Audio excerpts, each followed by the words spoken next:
नमस्कार दोस्तों, स्वागत है आपके अपने YouTube चैनल रीडिंग लवर्स पर। दोस्तों, आज की जो वीडियो इसमें हम करने वाले हैं आपका जो हरियाणा में टीचर एलिजिबिलिटी जो टेस्ट है TGBT या PRT वाला, जिसकी आगे अप्रैल में होने की संभावना रहेगी। तो आपके एग्जामों के लिए महत्वपूर्ण क्वेश्चन आज की वीडियो में हम यहाँ पर लेकर आए हैं, जिसमें सबसे पहले हमने बाल विकास एवं शिक्षा शास्त्र जो है इससे जो हमारे महत्वपूर्ण क्वेश्चन है इनको हमने लिया है, और इसके बाद में जो अन्य सब्जेक्ट होंगे इससे महत्वपूर्ण क्वेश्चन हमारे रहने वाले हैं। तो जिसमें हमारा यहाँ पर पहला क्वेश्चन है, तो यहाँ पर क्वेश्चन है कि इनमें से कौन सा लक्षण है जो किसी मापक उपकरण के लिए सबसे अधिक वांछनीय है। तो किसी मापक उपकरण के लिए सबसे अधिक वांछनीय इसमें विश्वसनीयता है, वस्तुनिष्ठता, वैधता या फिर मानक। तो किसे माना गया है, और सी आंसर की अगर हम यहाँ पर बात करें तो ऑप्शन रहेगा ए वाला हमारा। तो विश्वसनीयता जो है यहाँ पर इसमें माना गया है। तो किसी मापक उपकरण का सबसे अधिक जो वांछनीय गुण है वो उसकी विश्वसनीयता है, और किसी उपकरण का वास्तविक प्रसरण का अनुपात संयोग प्रसरण अनुपात से जितना अधिक होगा उसकी विश्वसनीयता वो उतनी ही अधिक मानी गई है।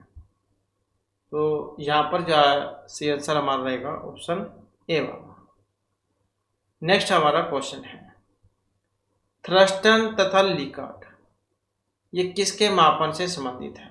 बुद्धि के, अभिवृद्धि के, मूल्य के या फिर व्यक्तित्व के? तो थ्रस्टन और लिकार्ट का संबंध था। अब इनका जो संबंध है यह माना गया है अभिवृद्धि से। थ्रस्टन और लिकार्ट का मापन, तो अभिवृद्धि यहाँ पर सी आंसर इसका रहेगा। नेक्स्ट क्वेश्चन है, उत्सुकता परीक्षण इनमें से घटक है? सृजनात्मकता का, रुचि का, अभिप्रेरणा या फिर बुद्धि का? तो उत्सुकता परीक्षण यहाँ पर किसका घटक है, और ये माना गया है सृजनात्मकता। तो जो मनोवैज्ञानिक थे बेरोन ये वाले, तो इन्होंने सृजनशील बालक की जो विशेषताएं हैं वो बताई थी, जिसमें स्वतंत्र निर्णय लेने की क्षमता इनके अंदर होती है, जटिल समस्याओं की रुचि होती है, एक साथ अनेक समस्याओं पर ध्यान केंद्रित करने की क्षमता होती है, मौलिकता से परिपूर्ण होते हैं, उत्सुकता होती है। तो ये सभी जो काम है सृजनशील बच्चों के माने गए हैं। नेक्स्ट आ जाता है, रुचि का संबंध योग्यता अवधान दोनों से, किसी से भी नहीं है। अब रुचि जो इसका संबंध जो है ये अवधान से है। तो जो मनोवैज्ञानिक थे क्रो एम क्रो, इनके अनुसार इन्होंने क्या कथन दिया था कि रुचि वह आंतरिक प्रेरक शक्ति है जो हमें किसी व्यक्ति, वस्तु या क्रिया के प्रति ध्यान देने के लिए प्रेरित करती है। तो इस प्रकार से रुचि का अवधान से सीधा और घनिष्ठ संबंध माना गया है। अवधान मतलब ध्यान करना। नेक्स्ट आ जाता है, इनमें से कौन सी दशा या फिर दशाएं ध्यान को आकर्षित करने की आंतरिक दशा नहीं है? उद्दीपन की स्थिति, आवश्यकता, दोनों है, कोई भी नहीं। तो कौन सी दशा या फिर दशाएं ध्यान को आकर्षित करने की आंतरिक दशा नहीं है? कौन सी? ये वाली। तो नहीं में पूछा गया था, तो उद्दीपन की स्थिति यहाँ पर इसमें आ जाएगा। तो आवश्यकता ध्यान को आकर्षित करने की आंतरिक दशा होती है, न कि उद्दीपन की स्थिति। अगला क्वेश्चन है, विद्यार्थियों में प्रत्यय विकास का निर्माण के लिए शिक्षक की सरल विधि सरल से जटिल की ओर होनी चाहिए? विद्यार्थियों को व्यापक अनुभव का अवसर प्रदान करना चाहिए?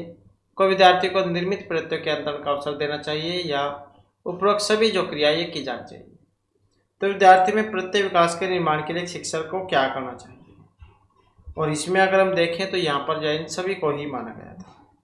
तो इसमें क्या है, शिक्षण विधि जहाँ वो सरल से जटिल की ओर होनी चाहिए, विद्यार्थियों को व्यापक अनुभव के अवसर भी दिए जाने चाहिए, विद्यार्थियों को निर्मित प्रत्यय अंतरण का अवसर भी देना चाहिए, सौहार्दपूर्ण और जो लोकतांत्रिक वातावरण है उसका निर्माण किया जाना चाहिए, और संयोजन की भावना जो उसका भी विकास करना चाहिए।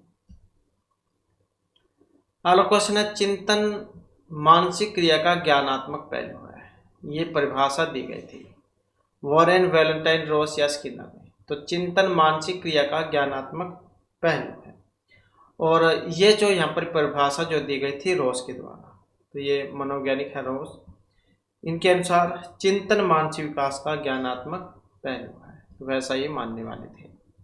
अगला क्वेश्चन आ जाता है, कल्पना के विकास के लिए ज्ञानेंद्रिय को प्रशिक्षित करना चाहिए, कहानी सुनाना चाहिए, रचनात्मक प्रवृत्ति के विकास पर ध्यान देना चाहिए, या सभी क्रियाएं की जानी चाहिए।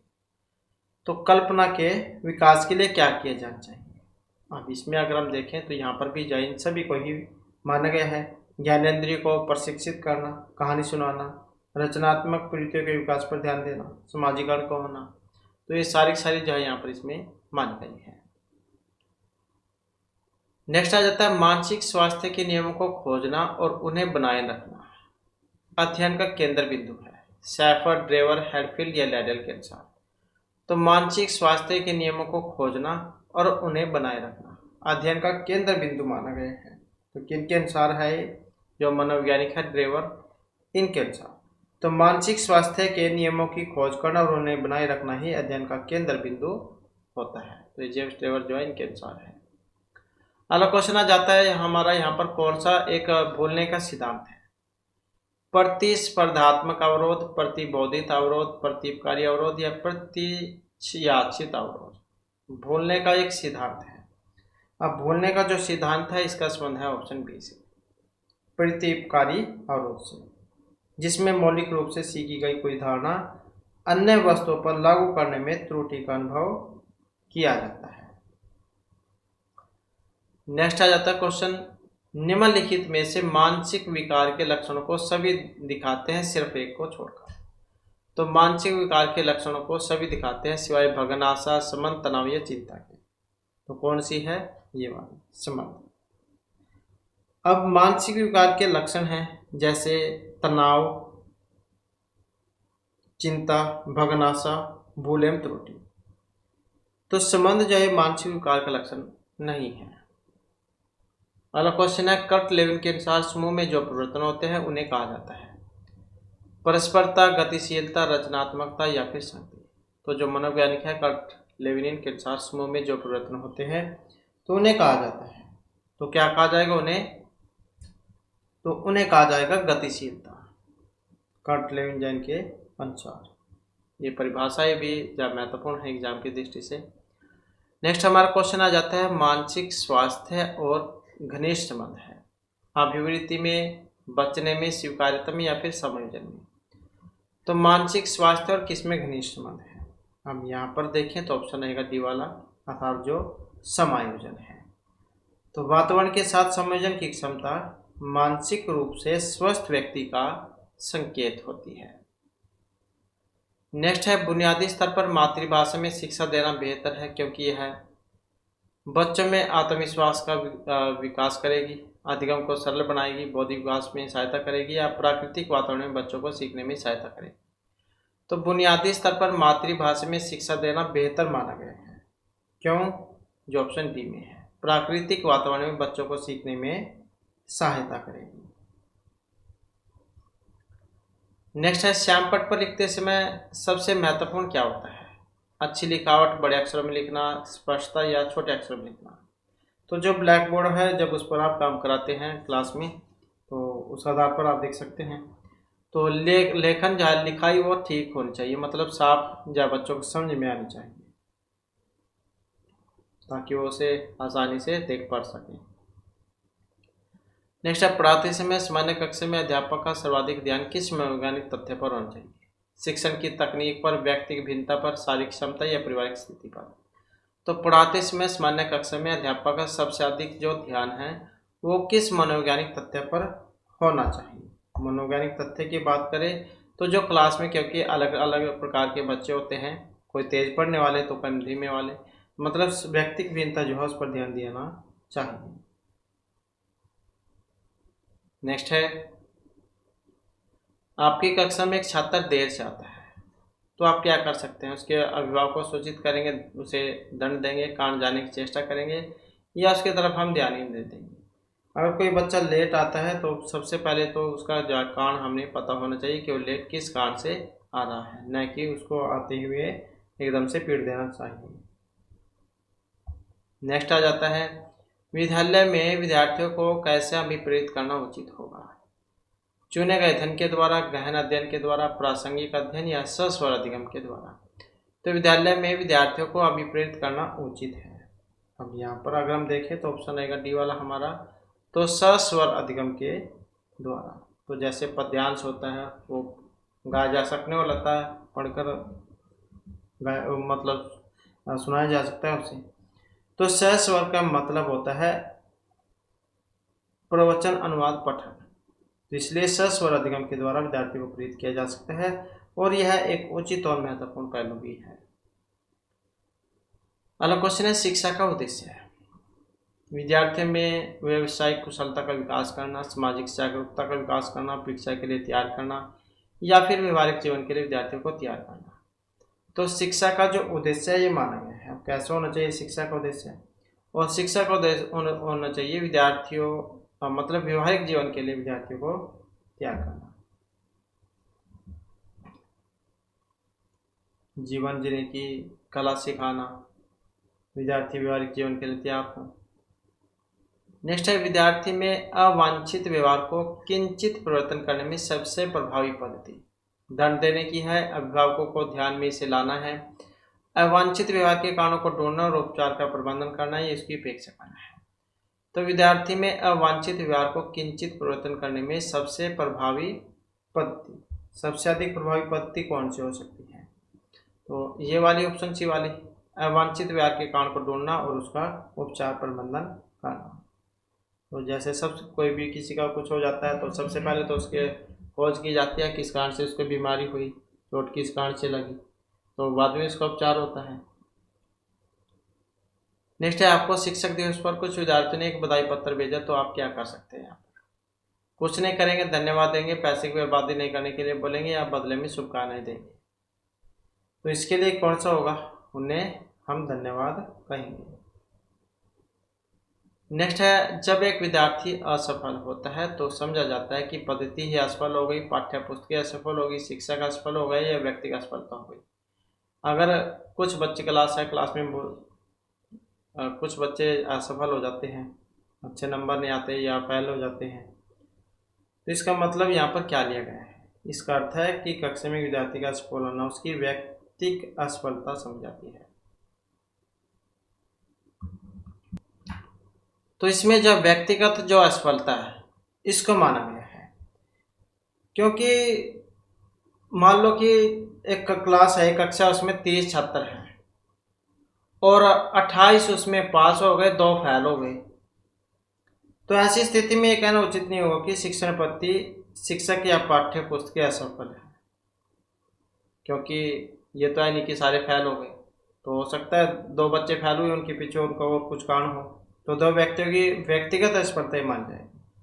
और इसके और भी बहुत सारे कारण हो सकते हैं। 2 बच्चे अगर फेल भी हुए, हो सकता है अध्ययन में उनकी रुचि कम हो, या उन्हें समझने में कोई कठिनाई आती हो, या उनकी तैयारी एग्जाम के लिए अच्छी ना हो, या उन्हें परीक्षा का डर हो। तो बहुत सारे कारण हैं ऐसे। तो यहाँ पर जो है इसमें हम इसे व्यक्तिगत जो असफलता है ये मानेंगे। इसके बाद आ जाता है अगला क्वेश्चन हमारा,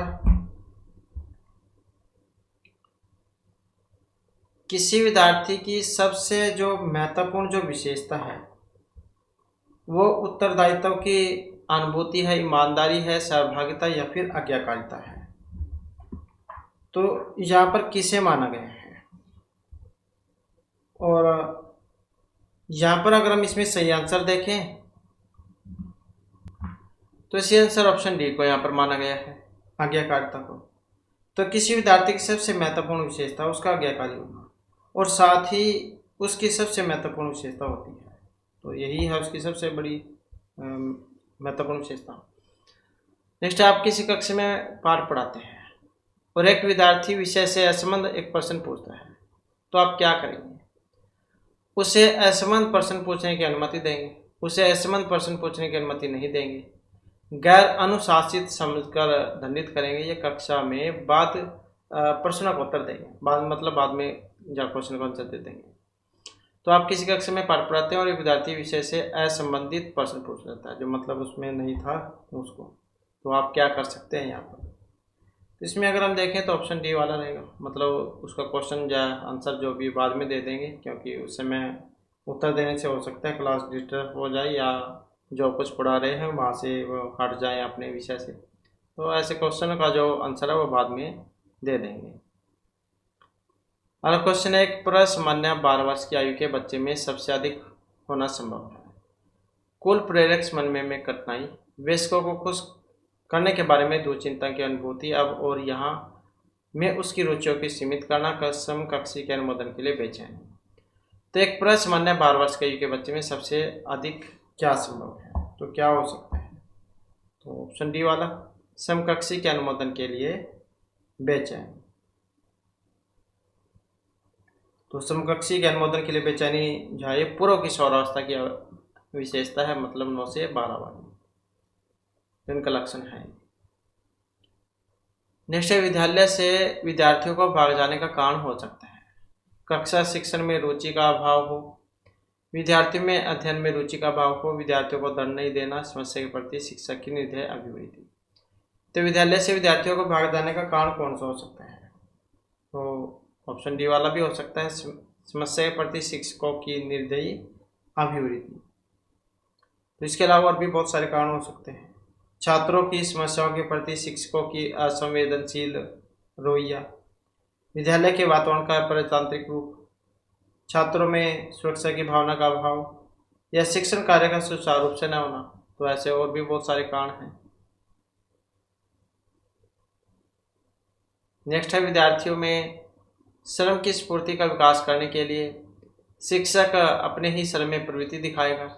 शिक्षक श्रम के महत्व पर व्याख्यान करेगा, समय समय पर विद्यार्थियों को श्रम करने का अवसर देगा, यह विद्यार्थियों को श्रम करने वाले लोगों को दान देकर पड़ेगा। तो विद्यार्थियों में श्रम की स्फूर्ति का विकास किस प्रकार से हो सकता है? तो जो ऑप्शन सी में यहाँ पर दे रहा है, मतलब समय समय पर विद्यार्थियों को श्रम करने का अवसर देना पड़ेगा। जैसे एनसीसी चल रही है आजकल, या एनएसएस है। नेक्स्ट है, बाल विकास की परिभाषा का अध्ययन क्षेत्र है। बाल विकास की परिभाषा का अध्ययन क्षेत्र, मानवीय सामर्थ्य में परिवर्तन का परीक्षण, जीवन अवधि के दौरान व्यवहार की व्याख्या ढूंढेगा, बच्चों की वयस्क तथा वरिष्ठ नागरिकों के साथ तुलना करेगा, किसी बच्चे के संज्ञानात्मक, सामाजिक तथा दूसरे समर्थों के कर्मिक विकास के लिए उत्तरदायी होगा। तो बाल विकास की परिभाषा का अध्ययन क्षेत्र कौन सा है? तो ऑप्शन डी वाला है, किसी बच्चे के संज्ञानात्मक, सामाजिक और दूसरे समर्थों के कर्मिक विकास के लिए उत्तरदायी होना। नेक्स्ट है, प्राथमिक शिक्षा के लिए बाल में मनोविज्ञान का ज्ञान आवश्यक है। तो ये क्यों है?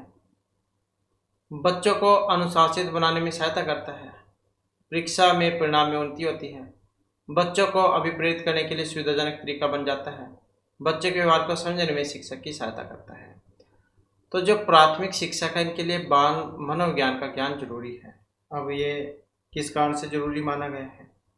तो जो ऑप्शन डी में है यहाँ पर, कि बच्चों के व्यवहार को समझने में शिक्षक की सहायता करता है। नेक्स्ट है, मानवीय मूल्य जो प्रकृति में सर्वात्रिक है के विकास का मतलब क्या है? मत आरोपण से, अनुकरण से, अंगीकरण या अभिव्यक्ति से। तो मानवीय मूल्यों जो प्रकृति में सर्वात्रिक है के विकास का अर्थ है, तो यह है अंगीकरण से। नेक्स्ट है, अपने विद्यार्थियों को समझने के लिए एक शिक्षक में अच्छी जानकारी होनी चाहिए, बाल मनोविज्ञान की, बच्चों को समझने की, प्रकृति की, विषय वस्तु के प्रति विद्यार्थियों के मत की, या इन सभी की। तो अपने विद्यार्थियों को समझने के लिए एक शिक्षक में जानकारी होनी चाहिए, तो सभी की होनी चाहिए, जो ऑप्शन डी में है। बाल मनोविज्ञान की समझ भी होनी चाहिए, बुद्धि स्तर के बारे में पता होना चाहिए बच्चों को, अभिवृत्ति के बारे में भी पता होना चाहिए, और समस्याओं के बारे में भी, मतलब उसको सुलझाने के बारे में भी समझ होनी चाहिए। इसके बाद आ जाता है मनोचित्रण का संदर्भ। अर्थग्राह्यता को बढ़ाने की एक तकनीक है, जोखिम भरे कार्य के लिए क्रम योजना है, मन का चित्र खींचना या मन के प्रकार का अन्वेषण है। तो मन चित्रण का संदर्भ क्या है? अब इसमें देखें तो ऑप्शन रहेगा डी वाला, मन के जो प्रकार्य है उसका अन्वेषण। तो मन के प्रकार्य का अन्वेषण करना ही मन चित्रण है। नाम से भी आप याद रख सकते हैं, मन है, मन चित्रण। नेक्स्ट है, प्रतिभाशाली होने का संकेत इनमें से नहीं है। विचारों में सृजनात्मकता, दूसरों के साथ लड़ना, अभिव्यक्ति में अनूठापन, या फिर कौतूहल। तो प्रतिभाशाली होने का संकेत नहीं है। अब वो कौन से वाला है? अब इसमें अगर हम देखें तो ऑप्शन आएगा बी वाला हमारा, यही है दूसरों के साथ लड़ना। अब प्रभावशाली जो बच्चे होते हैं उनकी पहचान कैसे है? उनकी जो बुद्धि लब्धि है वो ज़्यादा होती है, मतलब 130 प्लस आप कह सकते हैं। विचारों में सृजनात्मकता होती है, कौतूहल भी होता है उन्हें, अभिव्यक्ति में अनूठापन होता है। तो दूसरे के साथ लड़ना चाहिए इसमें शामिल नहीं है। नेक्स्ट है बालिका शिक्षा को महत्ता देना उचित है, क्योंकि बालिकाएं बालकों से अधिक बुद्धिमान है। बालिकाएं बालकों से अल्पसंख्यक होती है। अतीत में बालकों को बुरी तरह से विभाजित किया जाता था। या किसी सामाजिक परिवर्तन के नेतृत्व में केवल बालिका ही स्मार्ट होती है।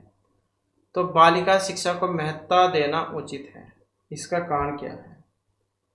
जो ऑप्शन डी में है कि सामाजिक परिवर्तन के नेतृत्व में केवल बालिकाएं ही स्मार्ट होती हैं, क्योंकि जो लैंगिक भेदभाव है उसमें भी कमी आएगी, समान समझना।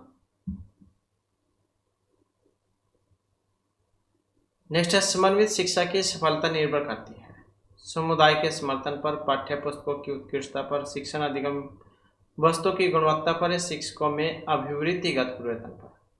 तो समन्वित शिक्षा की सफलता ये निर्भर करती है, किस पर निर्भर करती है? ये पाठ्य पुस्तकों की उत्कृष्टता पर।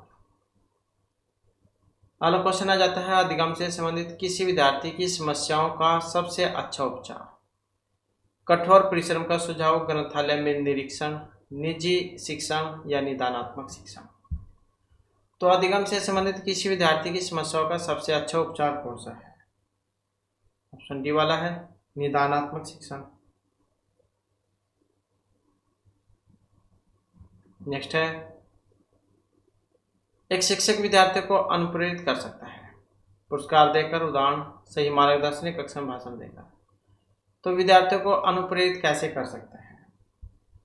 अब यहाँ पर देखें तो ऑप्शन आएगा ये वाला हमारा, तो पुरस्कार देकर कर सकता है। किसी बच्चे ने कोई अच्छा काम किया तो उसके लिए उसे पुरस्कृत कर दे। नेक्स्ट आ जाता है यदि कोई विद्यार्थी आपका सम्मान नहीं करता तो आप उसकी उपेक्षा करेंगे, परीक्षा में कम नंबर देंगे उसको, अभिभावकों से बात करेंगे या उसे डांट देंगे। तो यदि कोई विद्यार्थी आपका सम्मान नहीं करता तो आप क्या कर सकते हैं? उससे अभिभावकों से बात करेंगे उसके लिए, ना कि उसकी उपेक्षा करेंगे या उसे कम नंबर दे देंगे या उसे मार पीटेंगे। तो अभिभावकों से बात करना यहाँ पर से इसमें रहेगा, ताकि उसके बारे में समाधान हो सके। नेक्स्ट है शिक्षण का सत्तावादी स्तर, शिक्षक केंद्रित है, प्रधानाध्यापक केंद्रित है, छात्र या अनुभव केंद्रित है। तो शिक्षण का सत्तावादी स्तर, और यह माना गया है शिक्षक केंद्रित। अगला क्वेश्चन है चरित्र का विकास होता है इच्छा शक्ति के द्वारा, नैतिकता, बर्ताव, व्यवहार या इन सभी के द्वारा। तो चरित्र का विकास होता है। अब चरित्र का जो विकास हो इन सभी के द्वारा ही हो सकता है। इसमें इच्छा शक्ति भी आ जाएगी, नैतिकता आ जाएगी, बर्ताव और व्यवहार। अगला क्वेश्चन है हमारा इनमें से शिक्षण अधिगम का एक स्तर नहीं है। अब ये विभेदीकरण है, चिंतनशील है, स्मृति है, ये समझ है। तो शिक्षण अधिगम का एक स्तर नहीं है। अब नहीं जो नहीं वाले क्वेश्चन आपको ज़्यादातर देखने को मिल सकते हैं। अब तो जब एग्जाम में जो है नहीं वाले ही जो क्वेश्चन है वो पूछे जाते हैं। तो शिक्षण अधिगम का एक स्तर नहीं है। अब वो कौन से वाला है? ये वाला विभेदीकरण, क्योंकि इसमें छात्रों को बुद्धिलब्धि के आधार पर छोटे छोटे समूह में बांटने की एक प्रक्रिया है। तो विभेद करना मतलब उन्हें अलग अलग करना। नेक्स्ट है यदि एक विद्यार्थी कक्षा में भाग लेने में संकोच करता है तो आप उसे प्रश्न ही नहीं पूछेंगे। जिन प्रश्नों के उत्तर दे सकता है केवल उन्हीं प्रश्नों को पूछेंगे। उन प्रश्नों को नहीं पूछेंगे जिसके उत्तर उसके सामर्थ्य से बाहर है या जिसके कारण वह कक्षा में उपहास का पात्र बन सकता है। उससे केवल तब प्रश्न पूछेंगे जब वह उसके उत्तर देने के लिए उत्साहित हो। तो एक विद्यार्थी कक्षा में भाग लेने से संकोच करता है तो आप यहाँ पर क्या कर सकते हैं? तो ऑप्शन डी वाला सही रहेगा। इसमें हम क्वेश्चन तभी पूछेंगे अगर वो उसके उत्तर देना चाहते हैं। नेक्स्ट है शिक्षा का बर्ताव होना चाहिए प्रशंसात्मक, शिक्षाप्रद, आदर्शवादी या निर्देशात्मक। तो शिक्षक का बर्ताव कैसे होना चाहिए? अब आदर्शवादी वाला होना चाहिए, ऑप्शन सी वाला। नेक्स्ट है, निम्नलिखित मापन के स्तरों में सबसे अच्छा कौन सा है? नामिक कर्मिक अनुपात या अंतराल। तो मापन के स्तरों में सबसे अच्छा है यहाँ पर, अब सबसे अच्छा कौन सा है? ये वाला, अनुपात वाला, जिसमें दो या अधिक तथ्यों को मापने के लिए अनुपात का सहारा लिया जाता है और इससे मापन में त्रुटि की संभावना भी कम रहती है। नेक्स्ट है, किसको मुख्य अधिकारी ग्रंथि कहा जाता है? थायराइड, अंतःस्रावी, एड्रिनल या फिर पीयूष ग्रंथि को? तो मुख्य ग्रंथि है। अब मुख्य ग्रंथि कौन सी है? ये वाली, पीयूष ग्रंथि, क्योंकि ये जो ग्रंथि जो है इसके द्वारा ही अन्य ग्रंथियों को नियंत्रित और निर्देशित किया जाता है। और यहाँ पर आप पीयूष ग्रंथि को देख भी सकते हैं, हो सकता है आपने अभी तक नाम ही सुना हो। तो पीयूष ग्रंथि क्या है, हमारे शरीर का कौन सा पार्ट है, ये आप देख सकते हैं यहाँ पर। तो ये चित्र में देख सकते हैं पीयूष ग्रंथि, ये वाला भाग है। तो यहाँ पर भी आप देख सकते हैं इसमें। तो ये पोस्टीरियर लैब है, हो गई यहाँ पर ये वाली, और उसके बाद ये वाला हाइपोथैलेमस हो गया, और ये वाली देख सकते हैं आप यहाँ पर, ये पिट्यूटरी डंठल हो गई, और ये एंटीरियर लोब है, और ये वाली हो गई पीयूष ग्रंथि। तो यहाँ पर देख सकते हैं आप चित्र में। तो इस प्रकार से होता है ये पीयूष ग्रंथि, इसको कहा जाता है। नेक्स्ट आ जाता है क्वेश्चन हमारा, सामूहिक अचेतन का संप्रत्यय दिया था। अब ये युंग है, एडलर है, फ्रायड है या स्लीवन है? तो सामूहिक अचेतन का जो संप्रत्यय दिया था किन के द्वारा दिया गया था? तो ये दिया गया था युंग के द्वारा।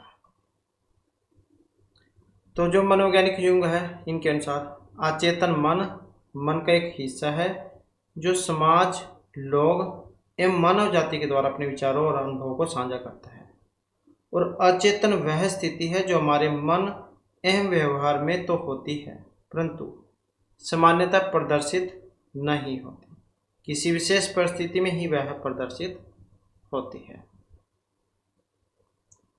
नेक्स्ट है हमारा, अंगूर खट्टे हैं। तो बचपन में आपने कहानी सुनी हुई होगी, लोमड़ी वाली, अंगूर खट्टे हैं। तो यहाँ पर ये अंगूर खट्टे उदाहरण हैं दमन का, युक्तिकरण, प्रतिगमन या प्रतिक्रिया निर्माण का। तो किसका है यहाँ पर? ये अंगूर खट्टे हैं, तो ये माना गया है युक्तिकीकरण का। युक्तिकीकरण जो है मनोवैज्ञानिक रूप से रक्षा प्रणाली है, जिसमें विवादास्पद व्यवहार को तार्किक रूप से उचित ठहराने की कोशिश की जाती है और परिणाम के अनुसार कारण को व्यक्त किया जाता है। अगला क्वेश्चन है, प्रत्यय का बनते रहना एक प्रक्रिया है, विषम, अनियमित, सामयिक या फिर संचयी? तो प्रत्यय का बनते रहना कौन सी प्रक्रिया है? और यहाँ पर अगर हम देखें तो ऑप्शन रहेगा हमारा डी वाला। तो संचय प्रक्रिया यहाँ पर माना गया है। संचय करना क्या होता है? इकट्ठा करना। नेक्स्ट, इनमें से कौन सा एक भूलने का कारण नहीं है? मानसिक द्वंद्व, सीखने की मात्रा, पुनरावृत्ति का अभाव, शिक्षक की योग्यता। तो भूलने का एक कारण नहीं है, कौन सा? ये वाला, शिक्षक की योग्यता। नेक्स्ट है, कौन से गुण अच्छे मानसिक स्वास्थ्य के नहीं है? नियमित जीवन, संवेगात्मक परिपक्वता, आत्मविश्वास, सहनशीलता, बहुत विनीत स्वयं में सीमित, वास्तविकता की स्वीकृति, स्वमूल्यांकन की योग्यता। तो मानसिक स्वास्थ्य जो है उसका एक कारण नहीं है यहाँ पर। अब वो कौन से वाला है मानसिक स्वास्थ्य वाला? तो ये ऑप्शन सी वाला, बहुत विनीत और स्वयं में सीमित होना। अगला क्वेश्चन है, विकास का वही संबंध परिपक्वता से है जो उद्दीपन का है, परिवर्तन से, प्रयास से, प्रतिक्रिया या फिर परिणाम से? तो विकास का वही संबंध परिपक्वता से है जो उद्दीपन का है, किससे? प्रतिक्रिया से। नेक्स्ट है, जब कभी दो या अधिक व्यक्ति एक साथ मिलते हैं और एक दूसरे को प्रभावित करते हैं तो वे एक सामाजिक समूह का निर्माण करते हैं। अब ये कथन था यहाँ पर, आंशिक रूप से सही, सत्य, कदाचित सत्य या सत्य है। कि जब कभी दो या अधिक व्यक्ति एक साथ मिलते हैं, एक दूसरे को प्रभावित करते हैं, तो वे एक सामाजिक समूह का निर्माण करते हैं। अब ये कथन था तो ये सही था। और इसके बाद फिर हमारे यहाँ पर जो हिंदी ग्रामर जो इसके महत्वपूर्ण जो क्वेश्चन आ जाते हैं, जिसमें हमारा यहाँ पर पहला क्वेश्चन है, हिंदी वर्णमाला में जो ऊष्म व्यंजन है वो कौन से होते हैं। और ऊष्म व्यंजन से पहले हमें पता होना चाहिए कि जो उच्चारण हैं वो कौन से होते हैं, और ऊष्म व्यंजन जो उसके अंतर्गत कौन कौन से आते हैं, कहाँ से इनका उच्चारण होता है ऊष्म व्यंजन का। क्योंकि अगर ऊष्म व्यंजन, स्पर्श व्यंजन, अंतस्थ व्यंजन, तो इन सभी के बारे में हमें पता होना चाहिए। और यहाँ पर आप चित्र में भी देख सकते हैं किस वर्ण का कहाँ से उच्चारण होता है। तो वर्णों के उच्चारण स्थान मूल रूप से कुल 7 माने गए हैं: कंठ, तालु, मूर्धा, दंत, ओष्ठ, नासिका और जिह्वामूल।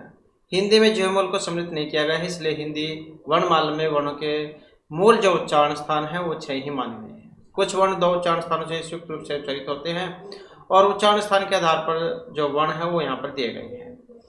तो जैसे सबसे पहले हम ये देख लेते हैं कि उच्चारण स्थान कौन कौन से है, उसके बाद कहाँ से इनका उच्चारण होता है वो हम देखेंगे।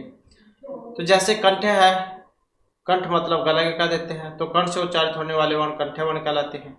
क, ख, ग, घ, ङ, इनका संस्कृत सूत्र जो ये वाला है, कोई विसर्जनम कंठ है।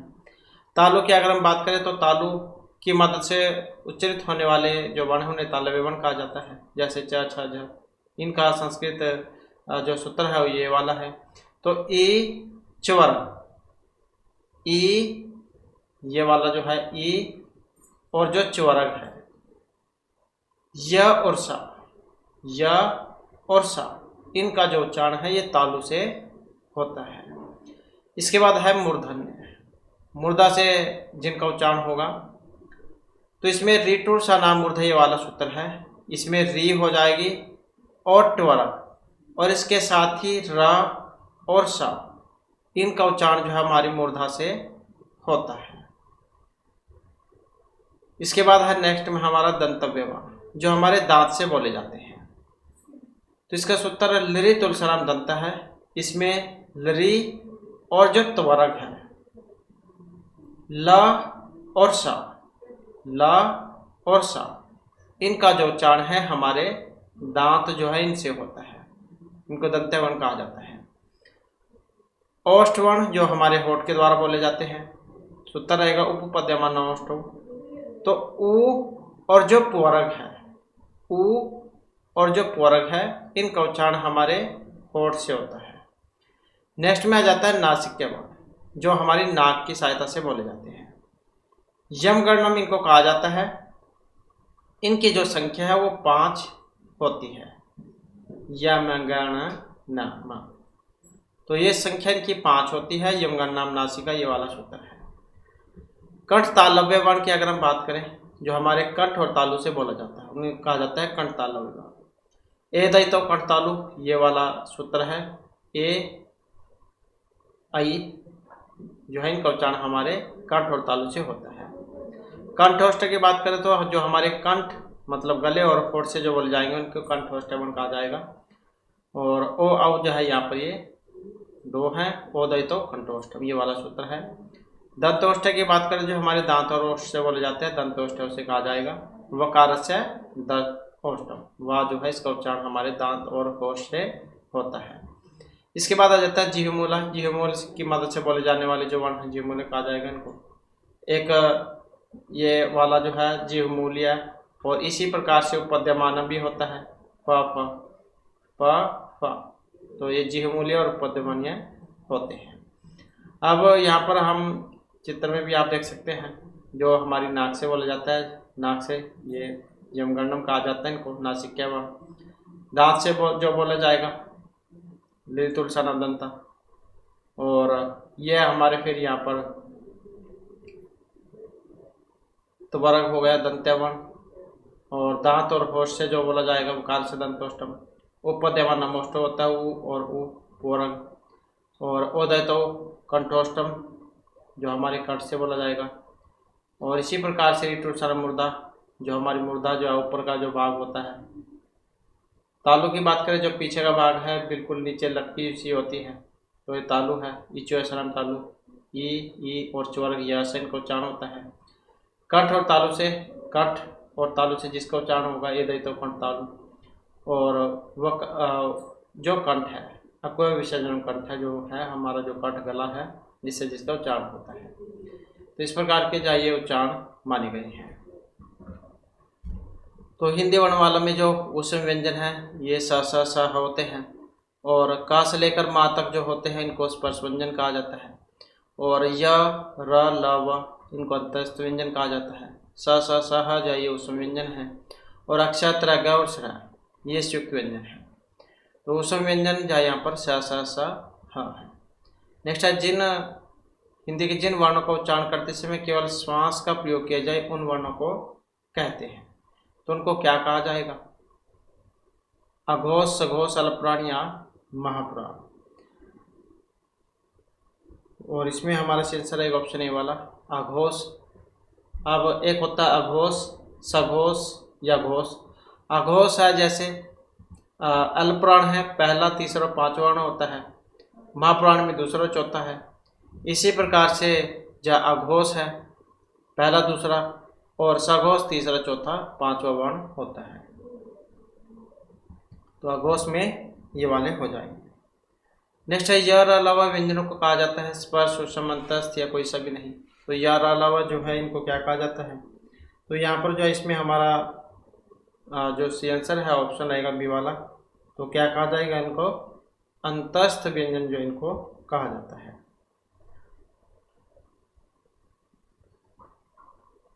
नेक्स्ट आ जाता है, इनमें से जो ओष्ठ ध्वनि है जो हमारे फोटो के द्वारा बोली जाती है वो कौन से वाले हैं? ल, स, र या प।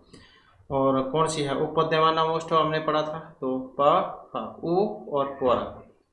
नेक्स्ट है, वावल को हिंदी में कहते हैं अक्षर, स्वर, व्यंजन या फिर समूह। क्या कहा जाता है वावल को?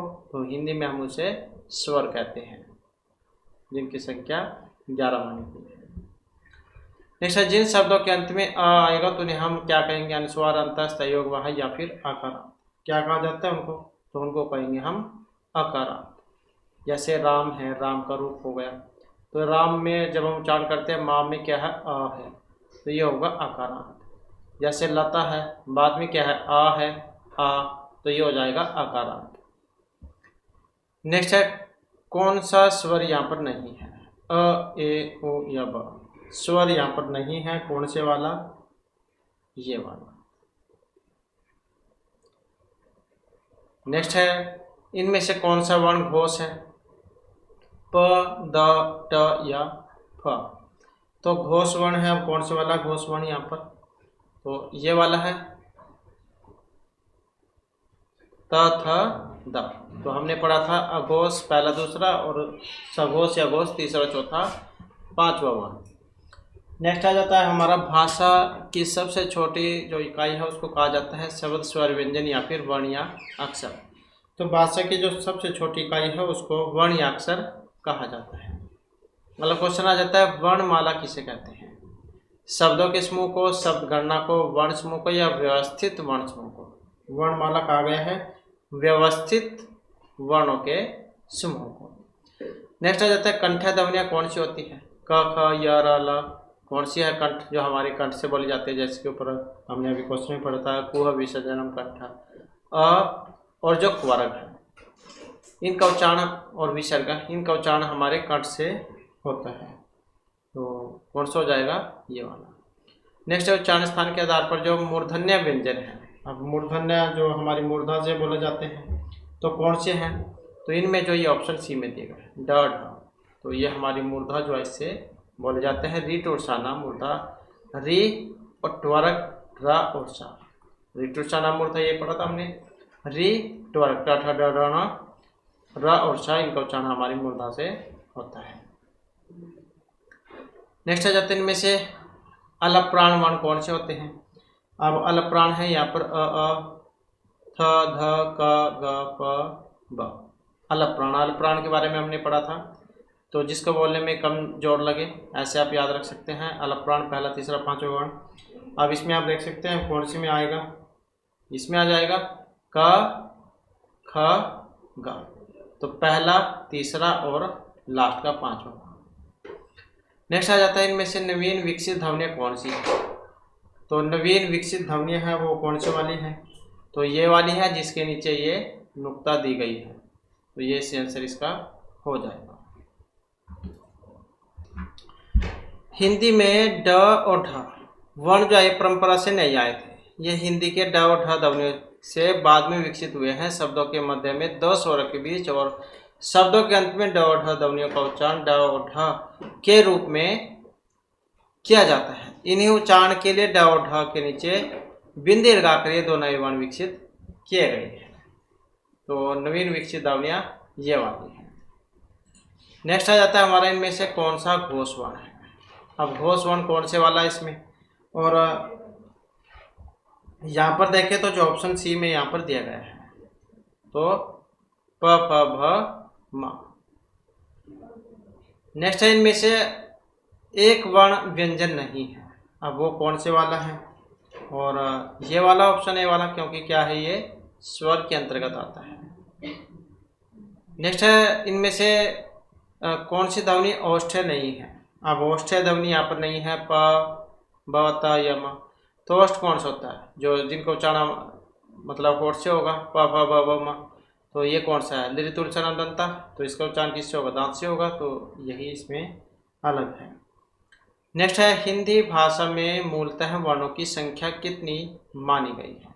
तो कितनी होती है, 50, 52, 51 या 53 कितनी है। और इसमें अगर हम देखें तो ऑप्शन रहेगा सी वाला हमारा। तो वैसे तो जो इनकी संख्या जो है वो 52 मानी गई है।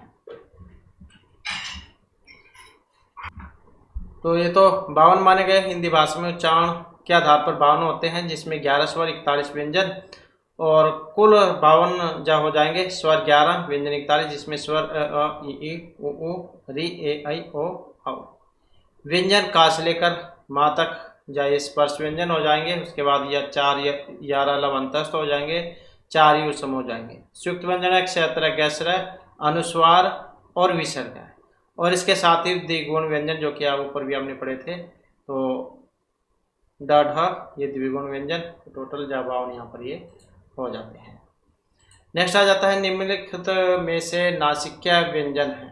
अब नासिक्य जो हमारे नासिका से बोले जाते हैं, तो यमगणना में हमने पढ़ा था 5 होते हैं, ये ऑप्शन हो जाएगा बी वाला। नेक्स्ट आ जाता है ए ऐ जो वर्ण है यहाँ पर ये माने गए हैं, नासिक्य, ओष्ठ, मूर्धन्य या फिर कंठतालव्य। तो ए दै तो कंठतालु हमने पढ़ा था, तो इनका उच्चारण क्या है हमारे कंठ और तालु से होता है। नेक्स्ट आ जाता है निम्नलिखित में से किसे हिंदी की मानक वर्णमाला में स्थान नहीं दिया गया है। तो किसे स्थान नहीं दिया गया, लरी को, क्री को, ड या श्री को। तो मानक वर्णमाला में स्थान नहीं दिया गया है, कौन सा वाला है, तो ये वाला है श्री। नेक्स्ट आ जाता है निम्नलिखित शब्दों में से किस शब्द के द्वित्व व्यंजन है। पुनः है दिल्ली, इलाहाबाद या उत्साह। तो द्वित्व व्यंजन कौन से हैं, और द्वित्व व्यंजन कौन सा है, यहाँ पर ये वाले हैं दिल्ली, द्वित्व व्यंजन। नेक्स्ट आ जाता है स स ह। स स ह व्यंजन कहलाते हैं, इनको परकंपी कहेंगे, स्पर्श, स्पर्शी व्यंजन या उसम संघर्षी व्यंजन। और इसमें जो हमारा सही आंसर है ऑप्शन डी वाला रहेगा। तो उसम संघर्षी व्यंजन भी को कहा जाता है, उसम वर्ण भी कह देते हैं, सल वर्ण भी इनको कहा जाता है। नेक्स्ट आ जाता है क्ष ध्वनि किस स्वर के अंतर्गत आती है, मूल में, संयुक्त में, घोष में, तालव्य में। अब इसको देखें तो ये आएगी संयुक्त वर्ण के अंतर्गत। क्ष जो होता है, जब हम इसको बोलते हैं का और श की आवाज़ आती है, तो इनसे मिलकर ये बना है का श से। नेक्स्ट आ जाता है हिंदी शब्दकोश में क्ष का क्रम किस वर्ण के बाद आता है, का, त्र, श या ज्ञ के बाद। तो किसके बाद आता है इनका, तो हिंदी शब्दकोश में क्ष का क्रम।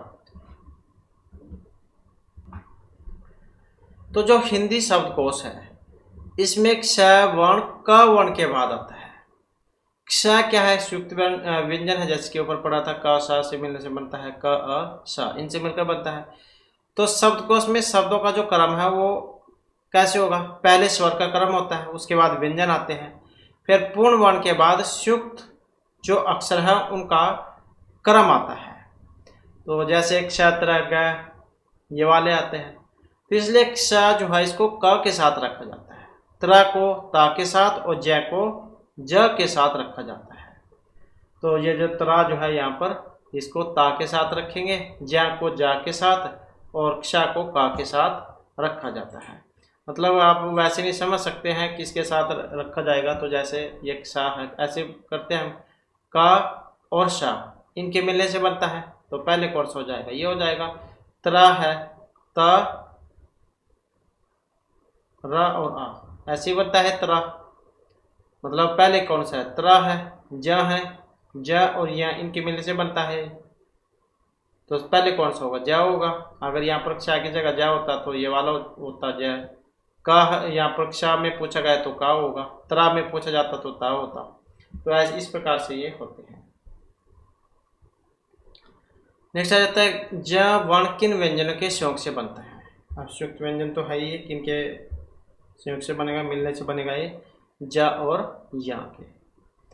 नेक्स्ट इनमें से अघोष वर्ण कौन सा है, ब ह ज स कौन सा है, और ये ऑप्शन डी वाला है, यही है अघोष। मतलब पहला दूसरा स स।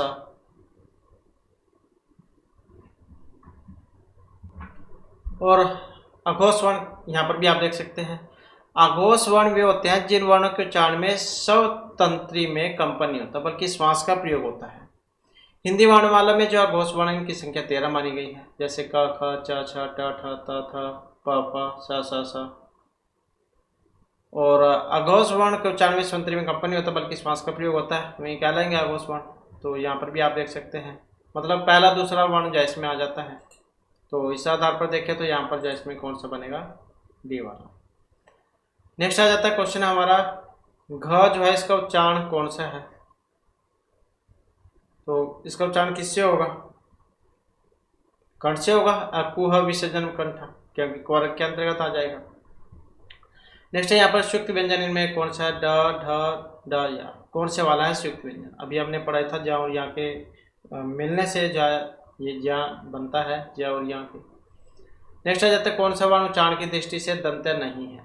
अब लृ तुलसन दंता लृ त्वरग वो आप देखिएगा इसमें अब नहीं है कौन से वाला। और यहाँ पर देखें तो ये जो ऑप्शन डी में दिया गया है, क्योंकि ये त्वरग जो है ऋतुषा मूर्धा उससे इसका उच्चारण होता है, ये त्वरक के अंतर्गत आ जाएंगे, तथा द ये अलग है। नेक्स्ट आ जाता है कौन सा अमानक वर्ण है। अमानक वर्ण कौन सा है, इसमें ख झ घ भ अमानक वर्ण है। अब कौन से वाला है मानक, ये वाला। तो ये वाला क्या है, अमानक वर्ण माना गया है। अब ऐसा जो आपने इसमें देखा होगा जज्जर जैसे लिखता है, पर कुछ बसों पर आपने देखा भी होगा लिखा हुआ जज्जर, अगर कोई हरियाणा से है तो उसमें होता था पहले, अब तो बहुत ही कम देखने को मिलता है। तो अमानक वर्ण वे होंगे जो किसी भाषा के मानक रूप में नहीं होते बल्कि कुछ विशिष्ट क्षेत्रीय बोली में प्रयोग किए जाते हैं। तो हिंदी में कुछ क्रियाओं के रूप में भी है, जैसे करा या करिए, इनके मानक रूप किया या कीजिए हैं। तो कुछ वर्ण या अक्षर जो उनके वर्णमाला में ये नहीं होते हैं, मतलब ये जो आपको वर्णमाला जो उसमें देखने को नहीं मिलेगा, तो ये होते हैं अमानक वर्ण। नेक्स्ट आ जाता है क्वेश्चन हमारा, क्ष वर्ण किस के योग से बनता है। तो क और श इनके मेल से बनता है क्ष। नेक्स्ट है हिंदी वर्णमाला के स्वरों की कुल संख्या कितनी मानी गई है, तो कितनी संख्या इनकी मानी गई है, और स्वर कितने हैं, 11 हैं। नेक्स्ट आ जाते हैं इनमें अब एक स्वर जो नहीं है वो कौन से वाला है, तो ये वाला ज। नेक्स्ट आ जाता है ट्वर्ग का वर्ग, एक ट वर्ग का नहीं है इसमें, कौन सा, ट ठ ड न ये होते हैं, तो नहीं हो जाएगा ये वाला। इसके बाद हिंदी वर्णमाला जो इसमें व्यंजनों की संख्या होती है कितनी है, 33। नेक्स्ट आ जाता है कौन सा पश्च स्वर है, महत्वपूर्ण क्वेश्चन है यहाँ पर, पश्च स्वर है। अब पश्च स्वर कौन से वाला है इसमें, और इसमें अगर हम देखें तो ऑप्शन जो है ये वाला इसका हो जाएगा, तो यही है पश्च स्वर। इसके बाद है खड़ी पाई वाले व्यंजनों का संयुक्त रूप कैसे बनाया जाना चाहिए। तो खड़ी पाई वाले व्यंजनों का संयुक्त जो यहाँ पर रूप बनाया जा सकता है। और जो ऑप्शन बी में यहाँ पर दिया गया है, खड़ी चौपाई को हटाकर। नेक्स्ट है विसर्ग से बना शब्द कौन सा है इसमें। अब विसर्ग वाला है वो कौन से वाला है, ये जो ऑप्शन बी में आया है निहि सप्रिय है, इसमें विसर्ग है। नेक्स्ट आ जाता है कौन सा वर्ण यहाँ पर स्वर है। अब कौन से वाला है इसमें स्वर, यही है ऑप्शन ए वाला। नेक्स्ट है अंतस्थ वर्ण। अब जो अंतस्थ जो व्यंजन है यहाँ पर कौन सा है, यारा लावा ये होते हैं चार, तो यही हो जाएगा ऑप्शन बी वाला। इसके बाद है ओ जो है, इसका उच्चारण स्थान कौन सा है, ओ का उदय तो कंठोष्टम आपने पढ़ा था, तो कौन सा होगा, यही हो जाएगा उदय तो कंठोष्टम। ओ और औ उच्चारण कंठ और ओष्ठ से। इसके बाद च और छ वर्ण को उच्चारण स्थान कौन सा होता है, तो इसके बारे में हमने कौन सा पढ़ा था, इच्युअसाराम तालु, ई च्वर्ग य और सा, ये वाला पढ़ा था इच्युअसाराम तालु। नेक्स्ट आ जाता है क ग और च, ये ध्वनियाँ किसकी है, वेरी वेरी इंपॉर्टेंट क्वेश्चन है, यहाँ पर आप देख सकते हैं इसमें। तो ये जो ध्वनियाँ हैं संस्कृत, अंग्रेजी, अरबी, फारसी या दक्षिणी भाषा की है, तो ये किसकी है। अब इसमें अगर हम देखें तो ये अरबी फारसी जो है इसकी है, वेरी वेरी इंपॉर्टेंट क्वेश्चन है। तो ये वाली जो नीचे बिंदी इसमें लगी हुई है। नेक्स्ट आ जाता है तालव्य व्यंजन। अब जो तालु से बोले जाते हैं वो कौन से वाले हैं इसमें, तो यही है च्वर्ग वाले। नेक्स्ट आ जाता है कौन सा वर्ण यहाँ पर एक घोष नहीं है, र त ल ड, अब घोष नहीं है कौन से वाला है, ये वाला। नेक्स्ट आ जाता है किस शब्द में री जो है यहाँ पर स्वर नहीं है। अब री नहीं है कौन से में, इस वाले में, क्योंकि यहाँ पर देख सकते हैं क्री, यहाँ पर भी री दृष्टि में और कृष्ण में री, तो ये अलग है। नेक्स्ट क्वेश्चन है हमारा, किन ध्वनियों को अनुस्वार कहा जाता है। अब अनुस्वार कहा जाता है, किनको कहा जाएगा अनुस्वार। अब इसमें देखें तो ये जो ऑप्शन ए में दिया गया है, स्वर के बाद में आने वाली जो नासिक्य ध्वनि होती है उनको कहा जाता है अनुस्वार। नेक्स्ट है ओ औ किस प्रकार के वर्ण है, तालव्य, दंतोष्ठ है, मूर्धन्य या फिर कंठोष्ठ है। ओ औ अभी हमने पढ़ा था इसके बारे में, तो ये है कंठ और ओष्ठ से बोले जाने वाले। नेक्स्ट आ जाता है हिंदी वर्णमाला में जो वर्णों की संख्या मानी गई है, अब कितनी मानी गई है, तो ये 52। स्वर ध्वनि के प्रकार हैं, दीर्घ, हर्षव, प्लुत या कोई शक नहीं। अब स्वर के कितने भेद होते हैं, 3 होते हैं, हर्षव, दीर्घ और प्लुत। हर्षव जिसे बोलने में कम समय लगे, दीर्घ जिसे हर्षव से दुगुना समय लगे, और प्लुत जिसे इन तीनों से तिगुना समय लगे। आपने जैसे ये ओम जो है उसमें ये देखा होगा। नेक्स्ट आ जाता है आधुनिक व्याकरण की दृष्टि से ब वर्ण का वैशिष्ट्य है। अब ब जो है ये आता है तो किसके अंतर्गत आएगा ये, तो ये आएगा ऑप्शन बी वाला, दंतोष्ठ, स्पर्श, अलप्राण, घोष और निर अनुनासिक जो है इसके अंतर्गत। नेक्स्ट आ जाता है इसमें से अर्धस्वर है। अब अर्धस्वर कौन सा है, या, रा, पा, ला, अब कौन सा है, और इसमें जो ये ऑप्शन ए में आया है, या और वा जो है वो अर्धस्वर होते हैं। नेक्स्ट है महाप्राण ध्वनियाँ व्यंजन वर्ग में किससे संबंधित है। महाप्राण, अलप्राण के बारे में हमने आपको बताया था, पहला, तीसरा, पांचवा, और महाप्राण में दूसरा और चौथा। तो कौन सा होगा फिर इसमें, तो यही हो जाएगा सी वाला। नेक्स्ट है भाषा की सार्थक लघुत्तम इकाई है। अब लघुत्तम इकाई कौन सी होती है, और इसमें देखें तो ऑप्शन आएगा सी वाला, तो ध्वनि को कहा जाता है। नेक्स्ट है इनमें से व्यंजन अलप्राण है। अब अलप्राण अभी हमने आपको बताया, पहला, तीसरा, पांचवा वर्ण आप इसमें देख सकते हैं, तो ये वाला। नेक्स्ट है यहाँ पर स्पर्श व्यंजन नहीं है।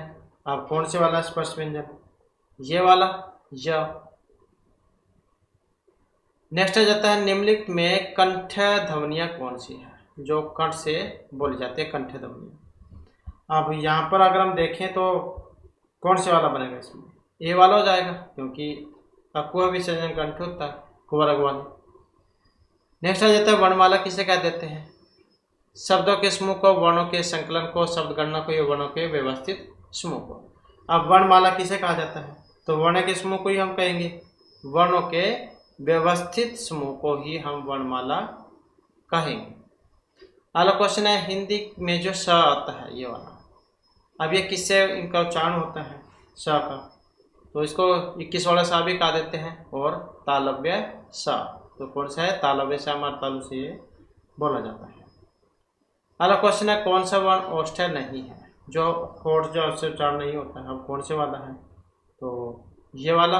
हाँ, नेक्स्ट आ जाता है अलप्राण ध्वनि का समूह कौन सा है, अलप्राण में देख सकते हैं पहला तीसरा पांचवा वर्ण, तो कौन सी में होगा, यही वाला है, ये च छ ज और य। नेक्स्ट आ जाता है वर्ण शब्द का अर्थ नहीं होता है, रंग जाति आकाश या अक्षर, तो इसका वर्ण का अर्थ नहीं है कौन से वाला, तो यही वाला है, क्योंकि वर्ण को रंग भी कह देते हैं, जाति के अंतर्गत भी आ जाता है और अक्षर भी कहा जाता है। नेक्स्ट आ जाता है कौन सा यहाँ पर वर्ण घोष नहीं है, अब घोष वर्ण नहीं है वो कौन से वाला है, ये वाला। तो नेक्स्ट आ जाता है किन ध्वनियों को अनुस्वार कहा जाता है, अब अनुस्वार कहा जाता है वो कौन से वाली है यहाँ पर, और ये जो ऑप्शन ए में आई है यही है स्वर के बाद आने वाली नासिक्य ध्वनियाँ। नेक्स्ट आ जाता है किस शब्द में री स्वर नहीं है, अब कौन से में है, यहाँ पर इसमें भी है, ये वाली भी है, यहाँ पर भी है, तो ये जो रिवाज है इसमें कोई री नहीं है।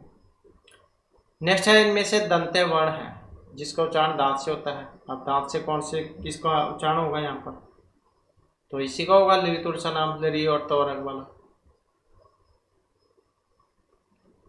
अगला क्वेश्चन है घ जो है इसका उच्चारण स्थान है, अब घ का उच्चारण स्थान यहाँ पर कौन से वाला है, तो यही है क ख ग घ वाला कंठ से। नेक्स्ट है हिंदी शब्दकोश के अनुसार संतान सकल सचल सक्षम इनका जो सही क्रम है, जैसे डिक्शनरी होती है इंग्लिश में तो ऐसे ही हिंदी की होती है, तो इसमें सही क्रम जो है इनका कौन सा वाला बनेगा, तो वही बताना है। अब यहाँ पर अगर इसमें देखें तो कौन सा बनेगा, तो यही बनेगा, क्योंकि सबसे पहले सा ऊपर ना अंकी बिंदी अनुस्वार में, त अ न, फिर सकल का आ जाएगा, फिर च च ल,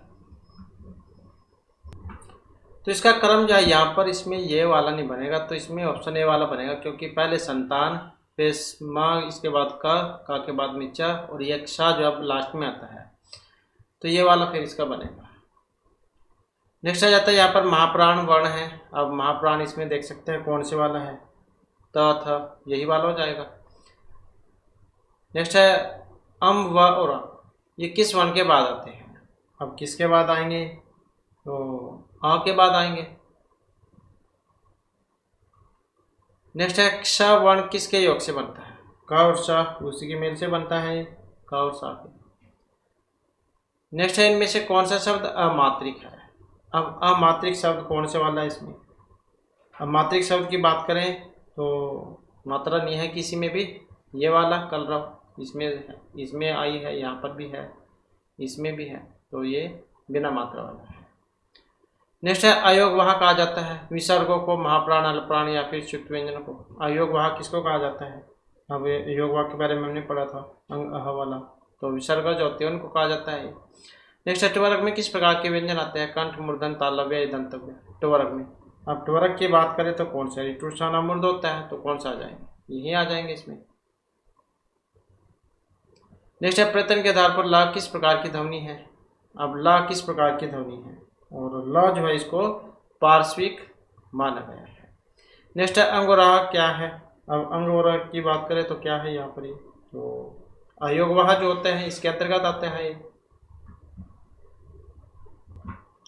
और इसके बाद में फिर हमारे यहाँ पर जो इंग्लिश ग्रामर वाले जो महत्वपूर्ण क्वेश्चन आ जाते हैं, तो डायरेक्ट इनडायरेक्ट जो इसके क्वेश्चन है यहाँ पर ये, तो जिसमें यहाँ पर क्वेश्चन है कि Priyanka said alas I am wrong, तो इसका जो है यहाँ पर बताना है, ये डायरेक्ट में दिया गया है और जब हम इसका इनडायरेक्ट करेंगे तो क्या बनेगा, तो ये अलास है तो एक्सलेम्ड विद सोरो हो जाएगा इसका, दैट आई क्योंकि ये स्त्रीलिंग है मतलब लेडीज है तो सी, और वास। इसके बाद है नेक्स्ट हमारा, नेक्स्ट में बिना said what a beautiful girl she is, तो जब हम इसका भी चेंज करेंगे तो क्या हो जाएगा, Vinay exclaimed with joy that she was a very beautiful girl. Next है ही सेड आहा माई डॉग इज डेड। तो मतलब दुख वाली बात है, कुत्ता मर गया है। तो क्या हो जाएगा, अगर ये वाला है तो he exclaimed with sorrow that his dog was dead। Next है Ajit said what a beautiful sight। तो क्या हो जाएगा, अजीत exclaimed with joy या फिर सरप्राइज कह सकते हैं हैरानी के साथ, that it was a very beautiful sight। The player said I have lost the game। क्योंकि यहाँ पर दुख वाली बात है, गेम हार गए हैं। तो the player exclaimed with sorrow that का प्रयोग हो जाएगा, तो पुलिंग है तो ही हैज हैव हैड में चेंज हो जाएगा और लॉस्ट द गेम। इसके बाद है ही सैड नॉनसेंस। तो क्या हो जाएगा, he exclaimed that it was nonsense. Next है he sad what a place.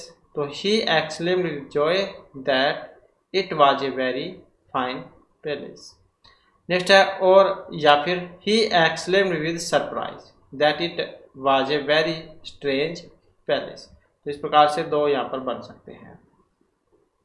Next आ जाता है दे सेड।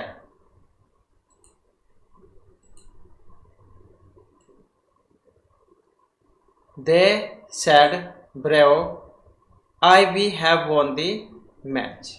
तो जब हम इसका इंडेक्ट करेंगे तो they exclaimed with joy that they has have had में हो जाएगा change, won the match. Next अगर हम देखें तो ही सैड ओह इनफ। तो क्या हो जाएगा, he exclaimed with disgust that it was enough. Next है he said how happy I am. तो क्या हो जाएगा, तो खुशी वाली बात है, ही मतलब सी था, she exclaimed with joy that she was very happy. Next है he said oh what an opportunity.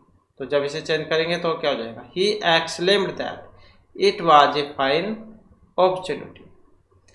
Next आ जाता है he said to me good morning. तो he wished me good morning. Next है सी सैड गुड बाय। तो क्या आ जाएगा, she bade me goodbye. इसके बाद he said hello where are you going. तो he greet me and asked me where I was going. इसके बाद सी सैड थैंक यू। तो क्या बनेगा इसका, सी थैंक्ड मी। नेक्स्ट आ जाता है he said to us welcome. तो क्या हो जाएगा, ही वेलकम अस। नेक्स्ट है गोरिया सैड टू मी फूल। तो क्या हो जाएगा, गोरिया कॉल्ड मी ए फूल। नेक्स्ट है सी सैड हैप्पी होली। तो जब हम इसे इंडेक्ट करेंगे मतलब तो क्या बनेगा, she wished me a happy Holi. Next है mister Mishra said how happy I am. तो जब इसे चेंज करेंगे क्या हो जाएगा, mister Mishra exclaimed with joy, क्योंकि खुशी की बात है, तो that he was very happy. She said congratulation. तो क्या हो जाएगा, सी कांग्रेचुलेटेड मी।